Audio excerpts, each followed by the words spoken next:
ప్రజలకు ఇచ్చిన మాట ప్రకారం ధరణి పోర్టల్ను బంగాళాఖాతంలో పడేశామన్నారు రెవెన్యూ శాఖ మంత్రి పొంగులేటి శ్రీనివాసరెడ్డి.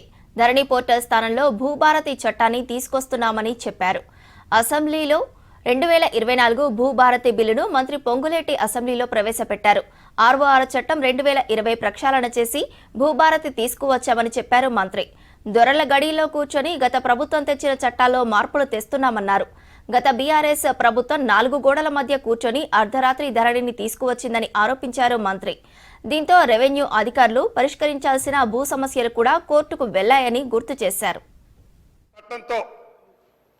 ఏదైతే అధికారంలోకి వస్తే ఇందిరమ్మ రాజ్యం వచ్చిన తర్వాత బంగాళాఖాతంలో వేస్తామన్న దాన్ని గ్రామీణ ప్రాంతంలో ఉండే రూరల్ ప్రాంతంలో ఉండే ప్రతి కుంట భూమున్న వ్యక్తులు కూడా ఇందిరమ్మ ప్రభుత్వాన్ని ఆశీర్వదించారు.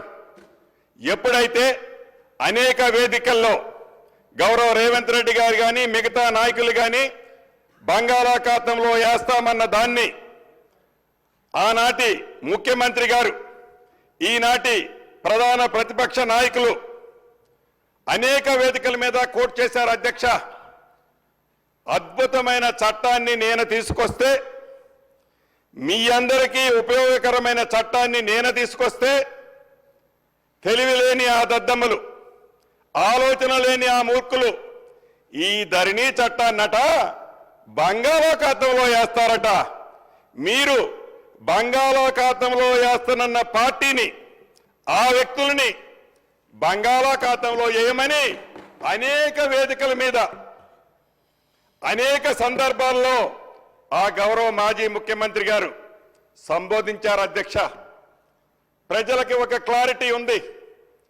ఒక చట్టం చేసినా, ఒక జీవో ఇచ్చినా, ఒక మెమో ఇచ్చినా పరిపాలనా దక్షులుగా ఉన్న మనం మన సొంత అభిప్రాయాలు సామాన్య ప్రజల మీద రుద్దితే, సామాన్య ప్రజల అభిప్రాయాలకు భిన్నంగా నిర్ణయాలు తీసుకుంటే ఫలితాలు ఎలా ఉంటాయో ప్రత్యేకంగా నేను చెప్పనవసరం లేదనుకుంటా. అధ్యక్ష, ఆ ఫలితాలు ఏదైతే ఇందిరమ్మ రాజ్యం తెలంగాణ రాష్ట్రంలో వచ్చిన దాంట్లో 4 కారణాలుంటే ప్రధానమైన కారణం ఈ ధరణి, ఈ 2026 చట్టమని తమర ద్వారా ఈ సభలో ఉన్న నా సహచర మిత్రులకే కాదు, ఓట్లేసి గడిచిన ఎన్నికల్లో తెలంగాణ రాష్ట్రంలో ఇందిరమ్మ ప్రభుత్వాన్ని తెచ్చుకున్న ప్రతి ఒక్కరికి తెలుసు. కాబట్టి